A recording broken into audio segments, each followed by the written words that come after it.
የዘላለም አምላክ ቅዱስ እግዚአብሔር በክርስቶስ ኢየሱስ ስም የተባረከ ይሁን። ሰላም ለእናንተ ይሁን ወንድሞቼና እህቶቼ። አሁን ወቅቱ ያው የጾምና የጸሎት ወቅት ስለሆነ ስንጾም ስንጸልይ ምን ማድረግ አለብን፣ እንዴት ነው መጾም ያለብን የሚለው ምሳሌ ሆኖ የተቀመጠልን ከመጽሐፍ ቅዱስ ክፍል አንድን ክፍል አንስቼ ልናገር ፈልጋለሁ። በማስተዋል አዳምጡኝ። ያው የምናገረው ብዙ ጊዜ ረጋ ብዬ ነው። ምክንያቱም ጮኸን ተጫዋጮኸን ምንም መያዝ አንችልም።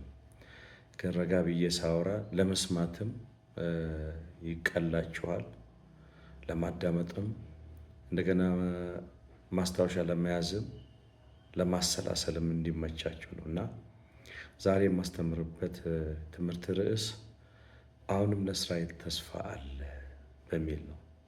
ይህንን በዕዝራ ምዕራፍ 10 ቁጥር 2 ላይ እናገኛለን። አሁንም ለእስራኤል ተስፋ አለ የሚለው ቃል በእኛ ኮንቴክስት አሁንም ለእኔ ተስፋ አለኝ የሚለውን በመተካት ማዳመጥ እና በዛ ሀሳብ ራስን ማየት ይጠይቃል እና እግዚአብሔር ይባርካቸው። የዚህ ዋናው የመጽሐፉ ርዕስ ዕዝራ ነው። በዚህ ዕዝራ መጽሐፍ ውስጥ አንዳንድ የምንመለከታቸው ነገሮች ከኛ ኮንቴክስት ወይም ከኛ አኗኗር ሁኔታ፣ እኛ ካለንበት መንፈሳዊ ደረጃ፣ እኛ ካለንበት ከእግዚአብሔር ጋር ካለን ቃል ኪዳን አንጻር ራሳችን የምናይበት፣ እኛና እግዚአብሔር የምንስማማበት፣ የምንታረቅበት፣ ራሳችን የምናርምበት፣ በእግዚአብሔር ፊት በመጸለይ በምንሆንበት ጊዜ እንዴት ራሳችንን ማየት እንዳለብን ከዕዝራ የምንማረው አለ። ክብር ለእግዚአብሔር በክርስቶስ ኢየሱስ ስም ይሁን። ይህ የዕዝራ መጽሐፍ ወሳኙ እነዚህ የእስራኤል ሕዝቦች በምርኮ ሀገር ነበሩ። በባቢሎን ምርኮ ስር ነበሩ። ተማርከው እያሉ አምልኳቸውን በተዉበት፣ ጸሎታቸውን በተዉበት፣ ሃይማኖቶቸውን በተዉበት፣ እግዚአብሔርና እነሱ የሚገናኙበት ስፍራ በፈረሰበት፣ የኔ የሚሉትን ነገር ትተው በተዋረዱበት ምድር እያሉ ነው እግዚአብሔር አስቧቸው ጎብኝቷቸው ወደ ምድራቸው ከመለሳቸው በኋላ የእግዚአብሔርን ቤተ መቅደስ መስራት ጀምረው እግዚአብሔርን ቤተ መቅደስ ሰርተው ማምለክና መኖር ከጀመሩ በኋላ አሁንም ድጋሜ ወደ ስህተት ወደ ኃጢአት ሲመለሱ መጽሐፍ ቅዱሱ ግልጽ አድርጎ ይነግረናል። ምክንያቱም እነዚህ ሰዎች በአካል ከባቢሎን ይውጡ እንጂ ልባቸው፣ አስተሳሰባቸው፣ አመለካከታቸው እዛ ባቢሎን ነው ያለው። በአካል ኢየሩሳሌም ይኖሩ እንጂ በልባቸው ግን ባቢሎን ነው ያሉት። የባቢሎን ውስጥ የነበረውን ልምምዶች፣ ስርዓት ሁሉ እዚህም መጥተው አልጣሉትም፣ ሊተውት አልቻሉም። ወደ አምላካቸው ሲመለሱ ትናንትና ሲሰሩት የነበረውን ኃጢአት፣ ትናንት ሲያደርጉ የነበረውን አስተሳሰብና አመለካከት መጣል መተው ሲገባቸው ያንን ልምምዶች ወደ ኢየሩሳሌም ሲመጡ ወደ እግዚአብሔር ቤት ከተመለሱ ቃል ኪዳናቸውን ካደሱ በኋላ ደግሞ ሲሰሩ የምናይበት ክፍል ነው።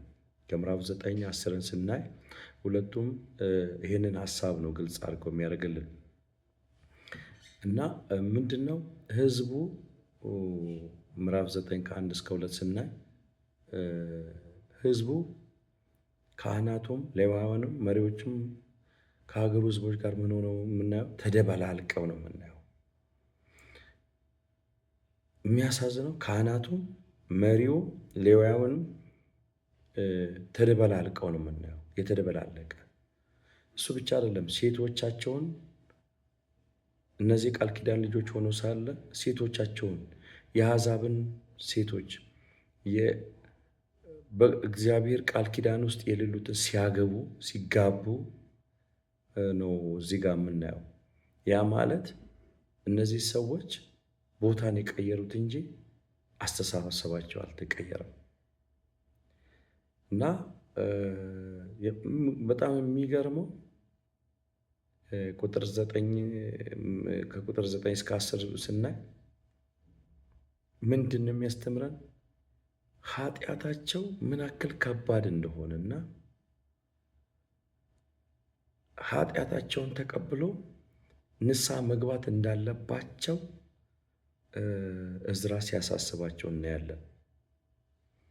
እዝራ ሲያሳስባቸው እናያለን። ኃጢአታቸውን መቀበል አለባቸው እንዳለበት። ዋናው ችግር የህዝቡ መንፈሳዊ ሁኔታ ነበር።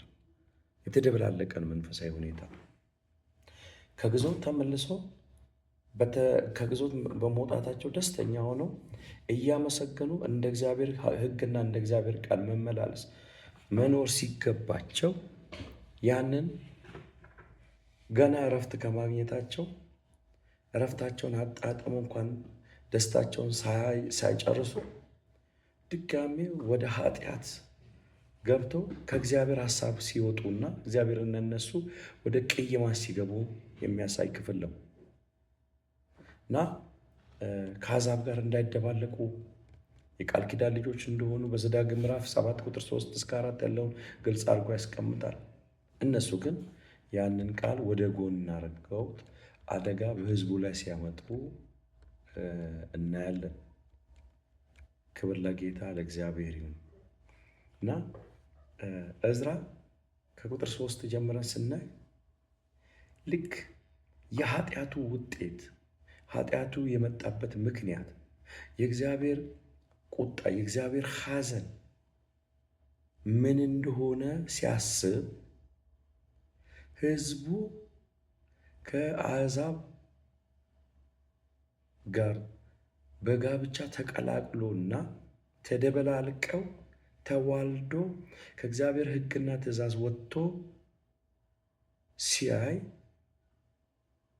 ሲሰማ እግዚአብሔር በዚህ ምክንያት ድጋሜ ሲቆጣና ሲያዝን እዝራ በጣም አመመው። በጣም አመመው። ምን አረገ? የለበሰውን የልብሱ መጎናጸፊያ ቀደደ ይላል። ፀጉሩና ጢሙን ነቀለ ይላል። ምክንያቱም በማንም ላይ እርምጃ መውሰድ አይችልም። በራሱ ላይ ብቻ ነው እርምጃ መውሰድ አለበት።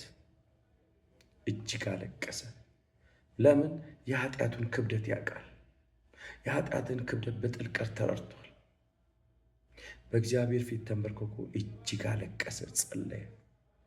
የሕዝቡን በደል በመደበቅ ሳይሆን አንድ በአንድ እየተናዘዘ በእግዚአብሔር ፊት ቀረበ።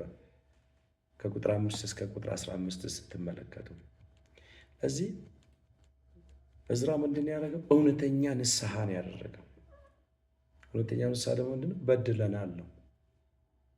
አሁን እኮ በሕይወታችን እውነተኛ ንስሐ የለም። ምንድን ያጠፋ ነው? ምንድን የበደል ነው? ኃጢአታችን በትክክል እናውቃለን ወይ?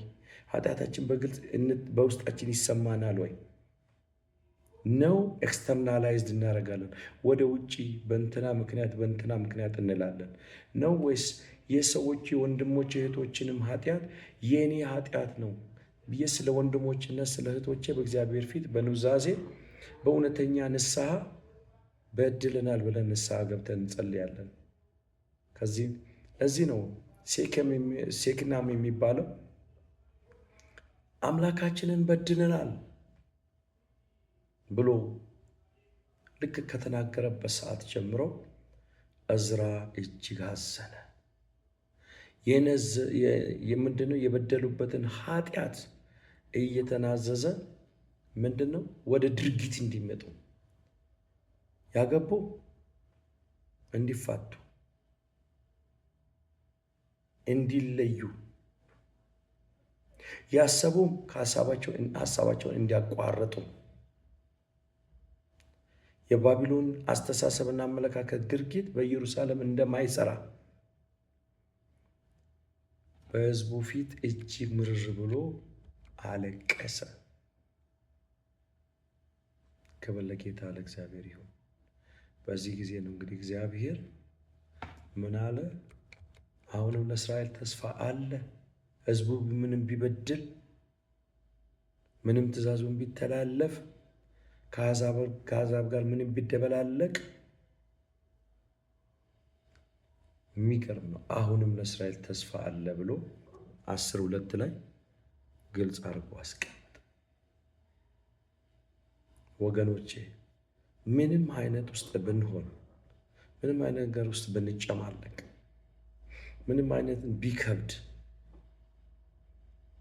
የበደልነውን በደል በእግዚአብሔር ፊት በእውነት በማቅረብ ንስሐ ብንገባ እግዚአብሔር የምህረት አምላክ ነው። እግዚአብሔር ዛሬም ተስፋን ይሰጣል። እግዚአብሔር ዛሬም ተስፋን ይሰጠናል። በቃ ብንለው በቃ ይለናል። ተውልን ብንለው ይተውልናል። ስለዚህ እውነተኛ ንስሐ እንግባ። ምድራችን ለምን ታሰቃየች? ነጋዴው ለምን ይሰቃያል? መንግስት ሰራተኛው ለምን ይሰቃያል? ሆስፒታል በበሽተኞች ለምን ይሰቃያል? እስር ቤት በእስረኞች ለምን ይሰቃያል? የኃጢአታችን ውጤት ነው፣ የበደላችን ውጤት ነው። በሚቀጥለው ፓርትቱ እንቀጥላለን። በዚህ ጸልዩ፣ በዚህ ንስሐ እንግባ። ሰላም ለእናንተ ይሁን በኢየሱስ